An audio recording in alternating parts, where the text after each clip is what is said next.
another episode of Orinda Talks. Today we will talk about The Witcher Blood Origin.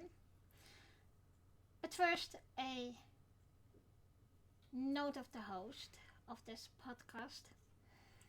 I would appreciate if you like this video, subscribe to the channel and share the channel with friends and family. And because this is a video episode and I don't have any video editing software yet, you will see is what you get. The Witcher Blood Origin is a fantasy miniseries created by Declan DeBarra and Lauren Smith Hatteridge and loosely adapted from The Witcher book series by Andrzej Sapkowski. It served as a prequel to The Witcher. And it is set 1200 years before the events of The Witcher's television series. Blood Origin depicts the creation of the first Witcher, as well as the events leading to the conjunction of the spheres. It also explores the ancient elven civilization, Centrea, before its demise. Geralt of Rivia, a bard ally Jackster, is saved from a war by the mysterious elf Sencha, where she has him write down the untold legend of the 7 warriors who went up against the forces of Centuria followed its coup d'etat. So guys, I was very surprised that this series have been very criticized by fans, people, and that the rating was very low. Everywhere I looked on, like IMDb, Rotten Tomatoes, etc., etc. And although they have a bad reaction on it, I did like it. And okay, yeah, they could be more specific in what they do, and it could be a bit more specific in how the first Witcher really been born, because that is not really being cleared in the whole miniseries. And the one I was really thinking is that they probably very because of the 7 warriors, with of all clans and tribes they got, and they ended with, so the Lark is pregnant, and I don't know right now if the Lark's baby would be the first Witcher, or that will be the first Bard, real Bard. And of course, and I don't know, because they weren't that clear in the miniseries, and I haven't read the books. I only have seen the series on Netflix, so I have no idea. And you know, the things of what really is also one of the keys of this series, and also on the Witcher series, is the storyteller. And if this is a bard or a lark or what do you want to call it, it is there. And I must say I really could identify myself with the storyteller or the lark. And um, people who have seen my live streaming noticed that I used one of the lark's pictures as a ending for my streaming.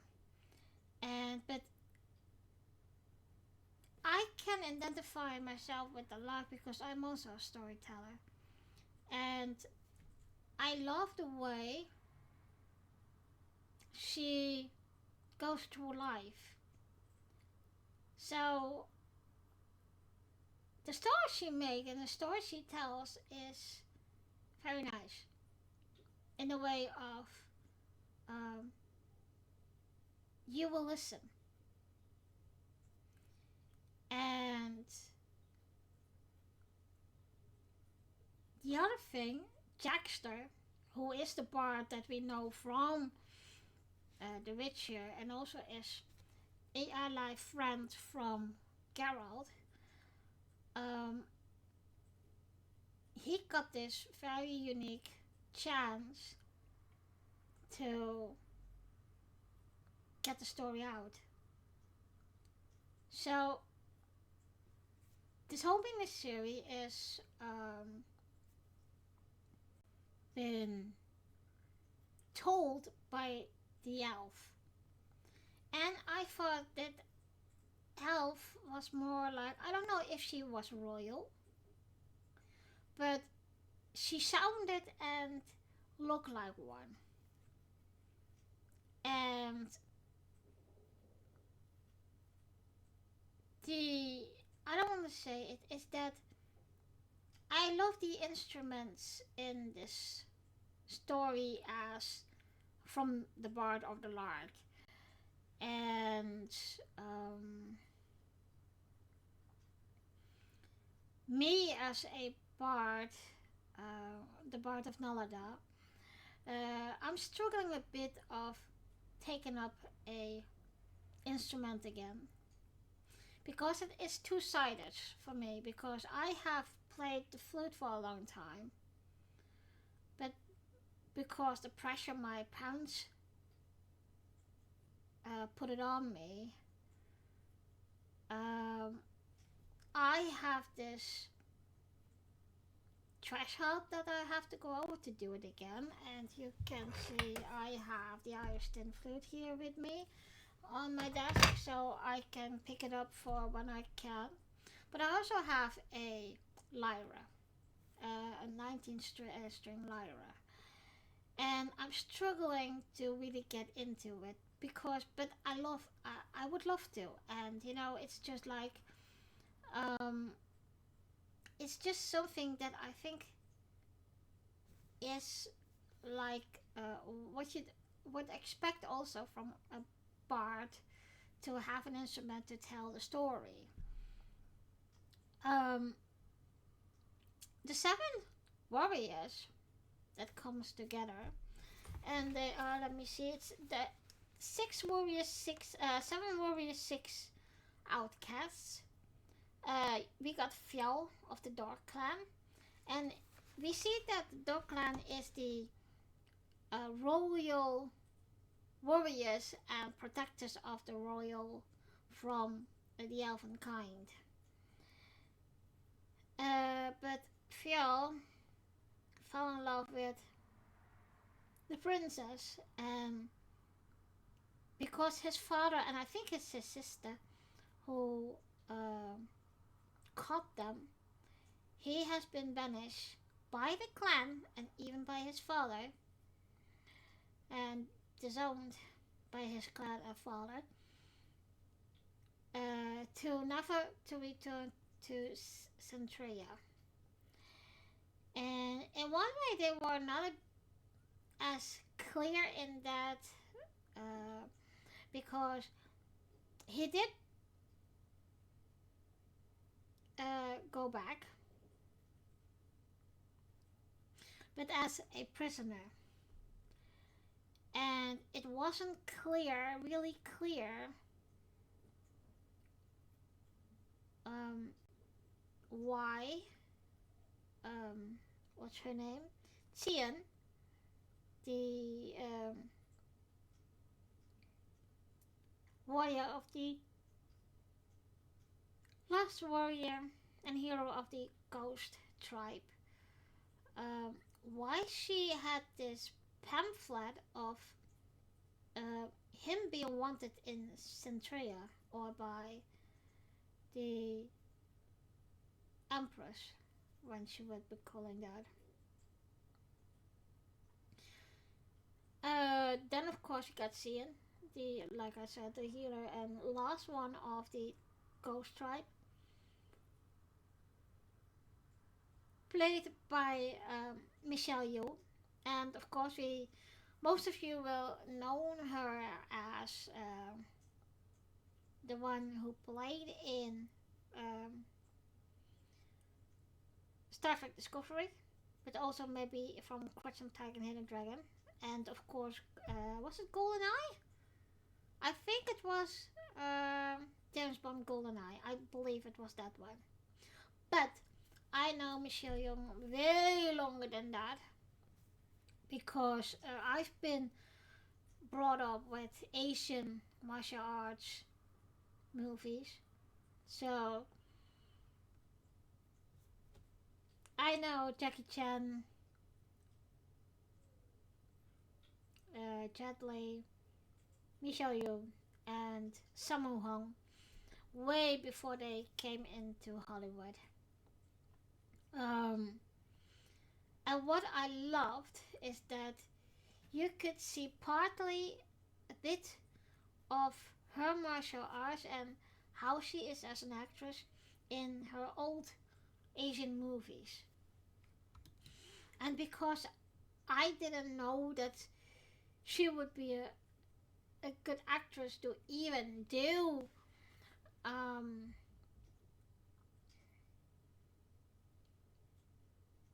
fantasy and sci-fi, because I was very surprised that she would take up Star Trek Discovery, because I only know her from action and fighting movies. So yeah, it's nice to see that she has this more different capability to also do sci-fi and fantasy. Um, but this role was really written. Yeah, we in the Netherlands we have this expression. It's written on for your body. It's really stupid to translate like that, but it basically means it's really written for her and she can embody it. Um, then, of course, we have um, Brother Dad. And his real name, let me take a look at my notes. Because I know I wrote it down. That was the first time we see him. Mm.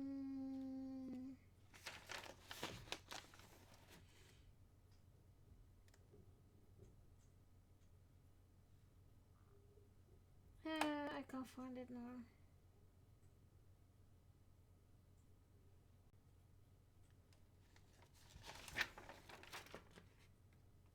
No, I can't find it where it is. Oh, Callan. Callan. His name is Callan.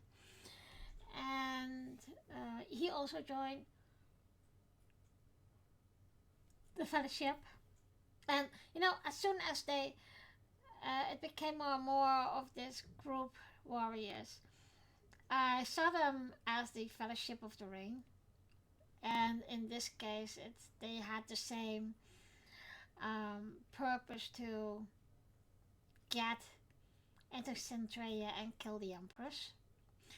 But I am heading a bit forward, so but firstly I thought he was like from the Dark Clan. He was similar and rough shaped like that.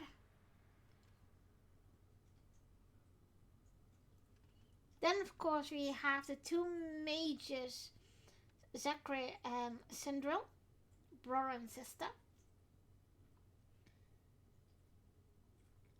And Sindril, the man, was reminding me of the actor who played Dr. Julian Bashir in Star Trek Deep Space Nine, and the one who played also a doctor. Oh, what's his name? In the new series of Battlestar Galactica. They had to join because they needed to open this portal to another dimension. And but in the first we meet them, we see that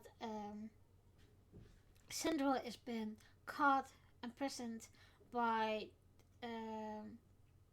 the Empress. What was really, really, it reminded me also that scene with Data with Nunyan Soon when he created the Argonauts. It reminded me a bit of that. But eventually I don't know, did they free them? I can't remember. I think they did, yeah. So they joined them to get the job done. And then of course we have one of my favorite characters, Meldov. And Meldov is this little person. I'm not going to say dwarf or Lilliput because I know what it is. I'm only I'm 4'8", and I'm not originally a dwarf or whatever because I don't have dwarfism. But I am. I know what it is because I'm Asian. I'm small, and I know what it is if people are calling you that. So that I always say little people. And you know, it's really nice to see that a little person for once and for all not playing a typical dwarf. And I really liked her character because she was this no nonsense little person who don't take shit of anyone else.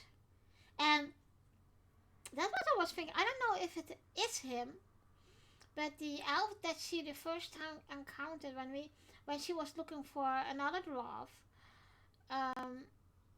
I thought that person looked a lot like the actor who played Billy Elliot. And of course she has her big hammer, Gwen. And that was typical that I was thinking. They embodied the dwarf as we know in fantasy. This dwarf with the axe or the hammer, who most of the time is an axe. But I do like that they chose for the weapon as a hammer. I really like that. And it reminds me also a bit of Christopher Paolini's story. I thought we did meet Rowan, of course, in the first book, but I believe in the second book when they meet up again, Aragorn and Ronan, like they are cousins. We see that they call him something like Hammerhead or whatever. That's his nickname because he doesn't fight with swords or with arrows but he fights with hammers. And I think this is a shorter hammer, of course, than Gwen is, but it is nice to see the change in it. And of course we have then my favorite character, the Lark. Um, she got a beautiful name. I can't remember now what her name is, but she is also a bit of the leader of this group.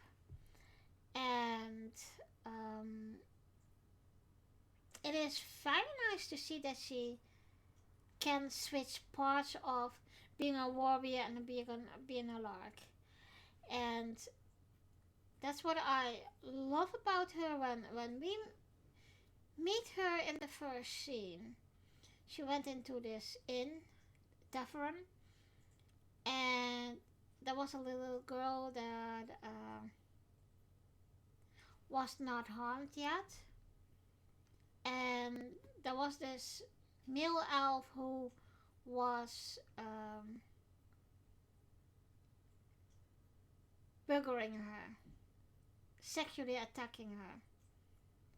And so she defended the young lady and said, you can see that she means business, you know. And so she protected that. She always have protected that little girl, and she always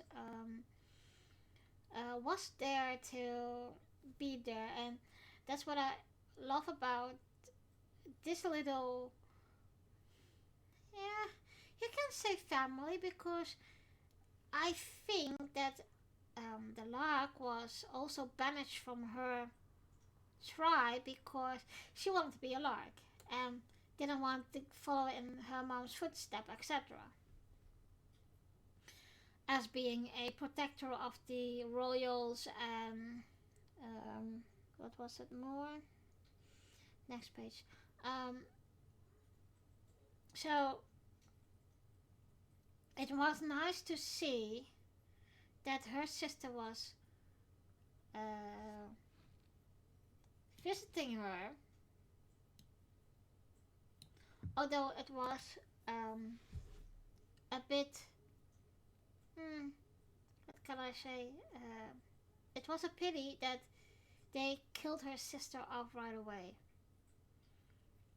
And but they probably did that because it would make her as she is, and how she become. The only thing what I really didn't like is that she has been known as the Bard, and she put that title down to get revenge on her sister.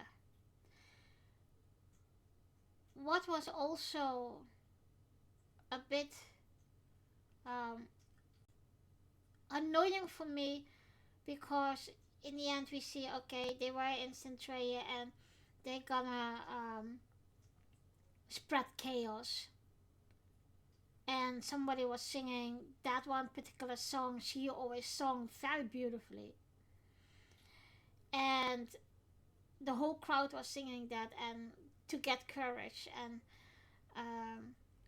get the chaos.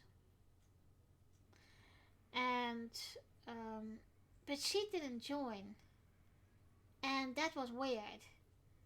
I think if she would join and get that song more passionate and more hopeful for the people, that would be very different, and that would give the essence of having a coup or chaos take the people that were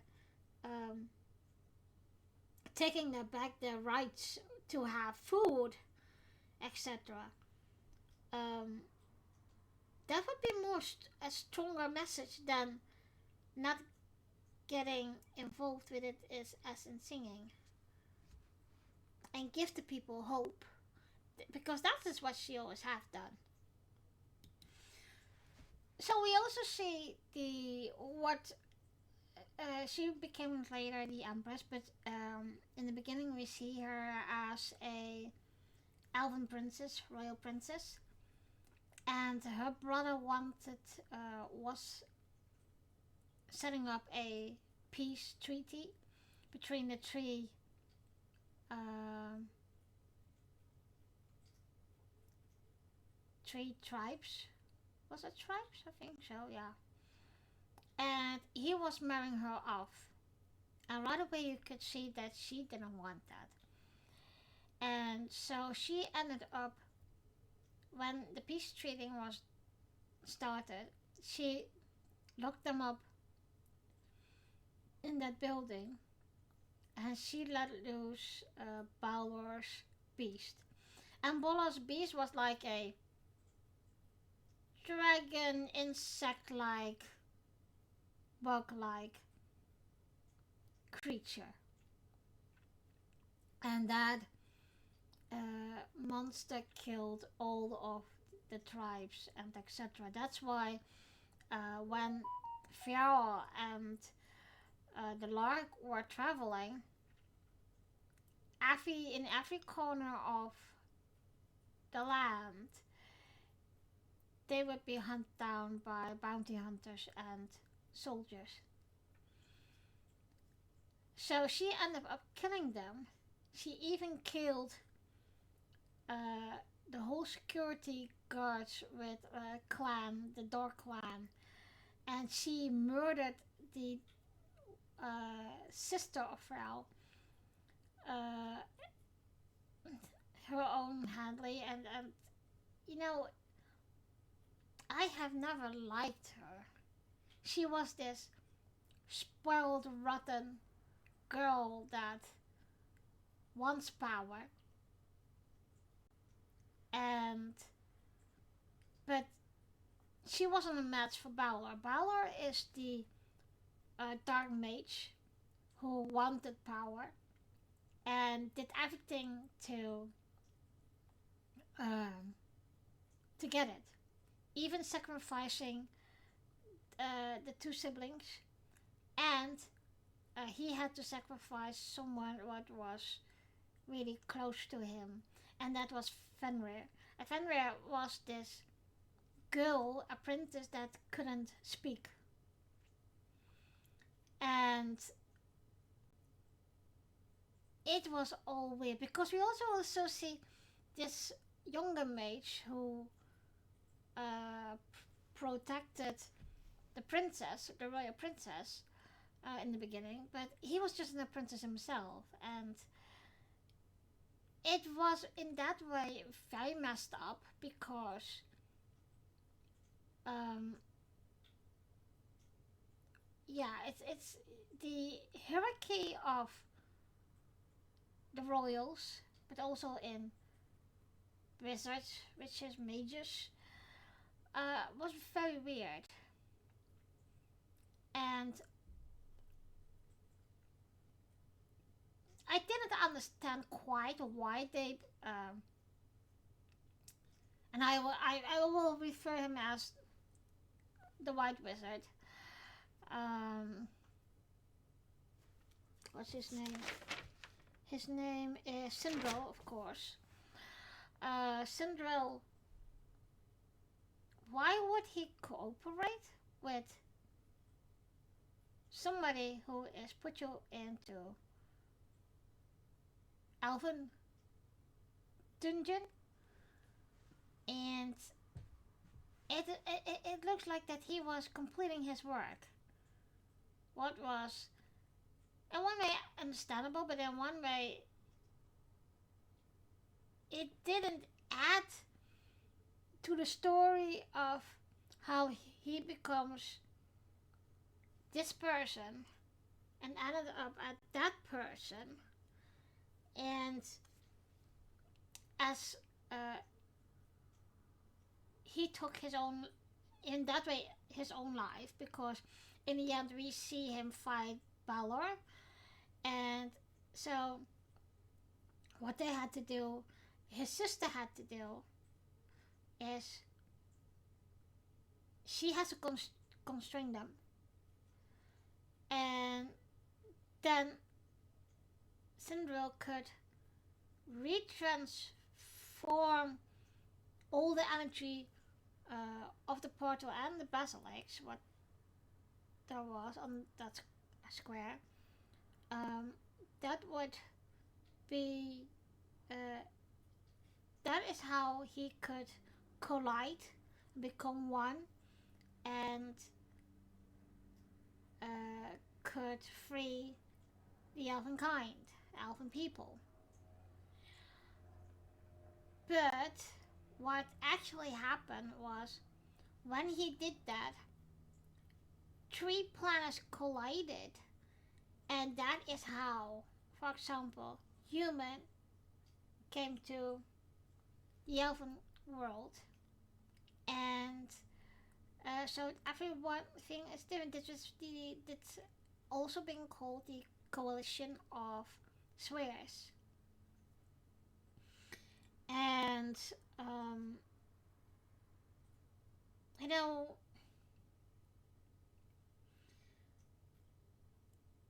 in the whole series, it's um, of course you see good fears bad or light fears dark, um, but and I must say that is a criticism of my part as well, also as a fantasy writer. Um, they should have done more with the story, maybe a bit more background. Um, because there are loose ends. So, the royal princess murdered her own brother and the whole clans and all clans so she could be empress. Little did she know that it is Belars who had all the strings in his hand. So she was more like a puppet. And she feared that. So she seeks other alliances out of the castle. And in one she found was the um, army commander. I can't remember how she called it. And she knew his secret that he was gay, and that was that is still something I need to come to terms with, because in the elven world you have low elves, high elves, and then they descend, etc. But it is really I have always thought that elves like were equal. I know, for example, with if you look to vampires and werewolves, there are rank ordering, and I also write that because when I write fantasy, it's more always with the werewolf icons. So, um, so that they actually, and I encountered that the first time with reading and watching Lord of the Rings, when Turiel, I think Turiel was in love with Legolas, but I don't know if this was on one-sided. And we see this remark of King Danjum that she doesn't have to encourage Legolas to be in love with her, because Legolas is a high elf and she was a low elf, a low butch wood elf. And so to have that differences, and even you could see that when Fiel and the princess was talking about that differences in caste. Um, even when Fiel was the royal protector, um, it would I for my feeling, it was like looking down on somebody. And so Fial became that because of that, because of her. She was this selfish bitch, really. Sorry for my language, but she was. That's why I never liked her. And that she acted like this, killed by her own sword, by the Lark, um, that was for me some kind of justice. So the Lark is born in the Raven clan, so she is a protector, and she's the loyal bodyguard of the King Mirdir and royal family of the Prisha tribe. And I loved that. She, like I said, she could have, she would be this storyteller, but she's also this warrior. And I love that about her. That in the end, we see her go back to that little tavern with the mother and child, girl. That girl is, by the way, um, special too. But the whole setting of that settlement, with the tavern, etc., it reminds me a bit from in the time of the Norman and the Vikings, or Scottish, etc. And that's what I also, the Dog Clan had a very Scottish accent, and I liked that.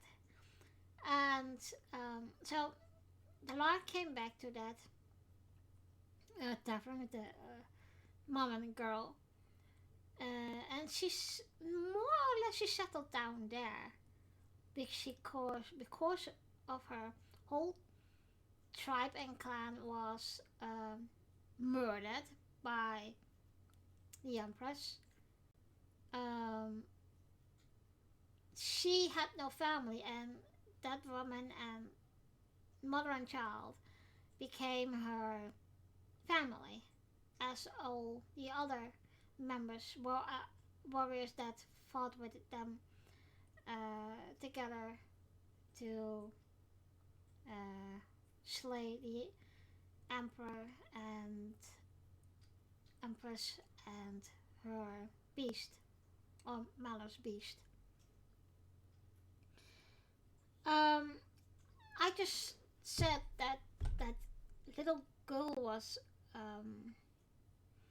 important too because got um, she gets visions. If she touched something, I know how that is. If she touched something, she gets visions, and all her visions are coming true. So that is one thing that, but the bond between the Lark and that little girl is very beautiful. And she became a mentor for that little girl. And it is really, really nice have this, to see this, how it's developed.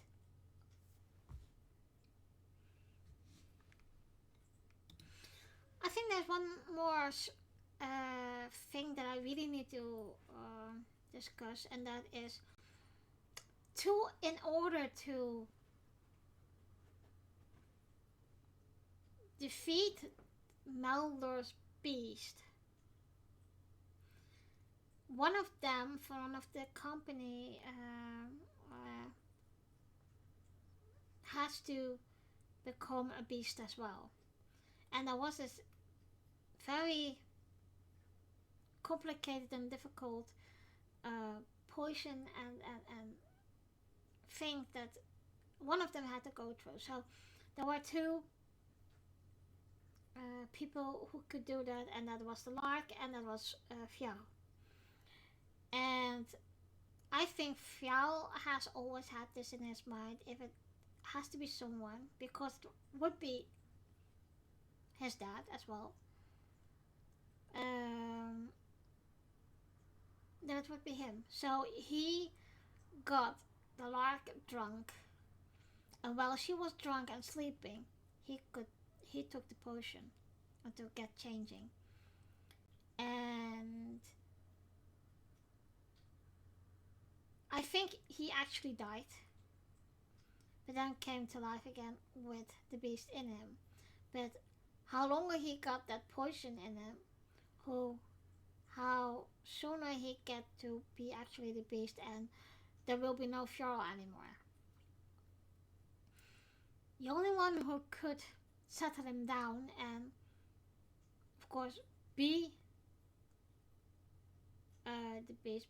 And now I'm thinking about this because I think Fjorl and the Lark had sex when he had that poison already in him to be strong and defeat the monster. I think that is what he passed over to the baby. So the baby will be the first Witcher.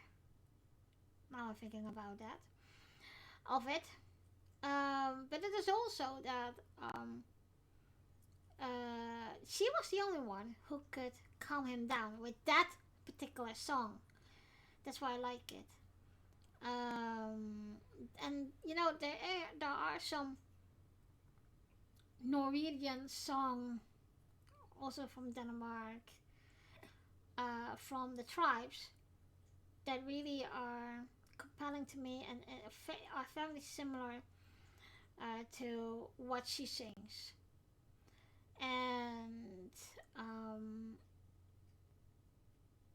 so she also ended up killing him because otherwise the beast would rule again. And so she needed to kill him. What means that another love of him, he will lose another love. But I do know, and what I do saw was that the love between Fjall and the Empress was lust. The love that he had with the Lark was, in a way, true love, in a way, if I can say it like that.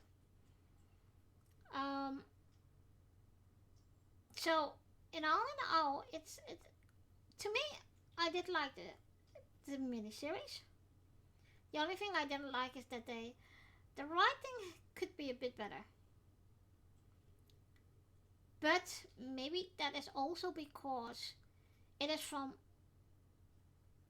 based on the book, and it has to go on screen, so that can be difficult. But also,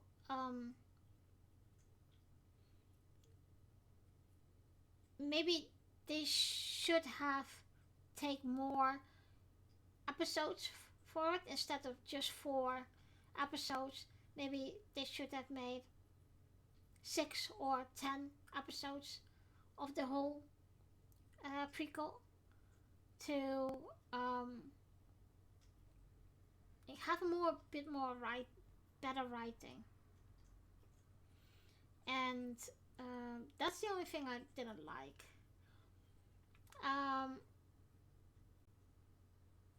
So my rating would be a good 6 out of 10. 1 being bad and 10 being amazing. But I do like the series. It's a bit of, yeah, like I say, it's a prequel to The Witcher itself, and how people, yeah, how it really become to this. So guys, this was my opinion about the Witcher Blood Origin, and I hope you tell me what you think of it.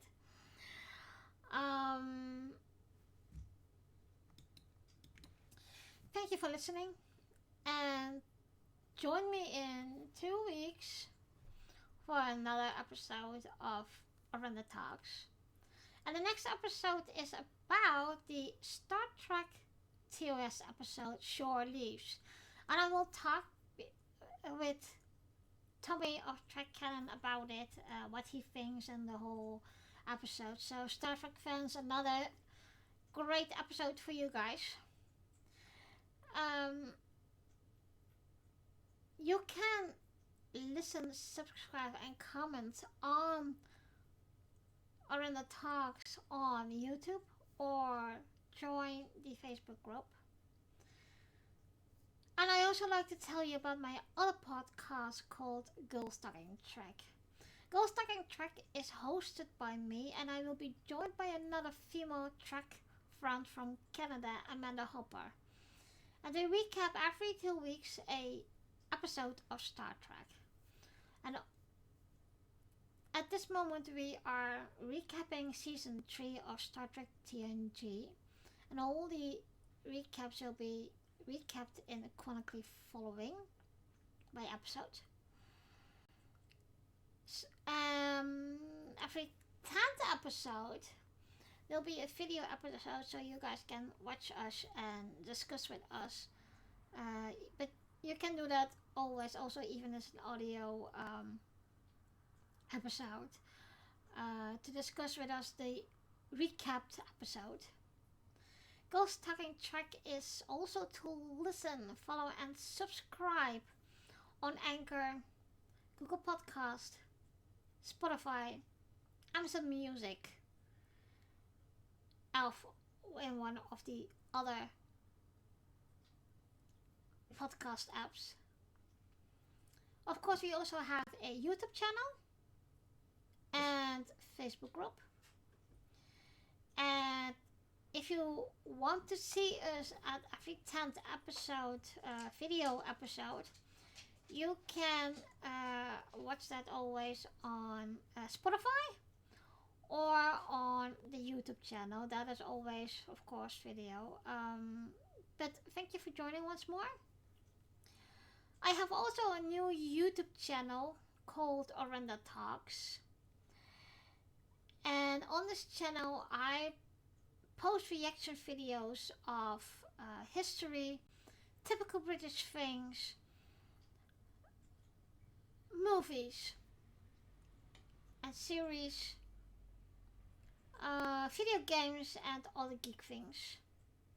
And of course I also put explanation videos of typical Dutch things and Indonesian things. So I will see you in 2 weeks. Bye bye.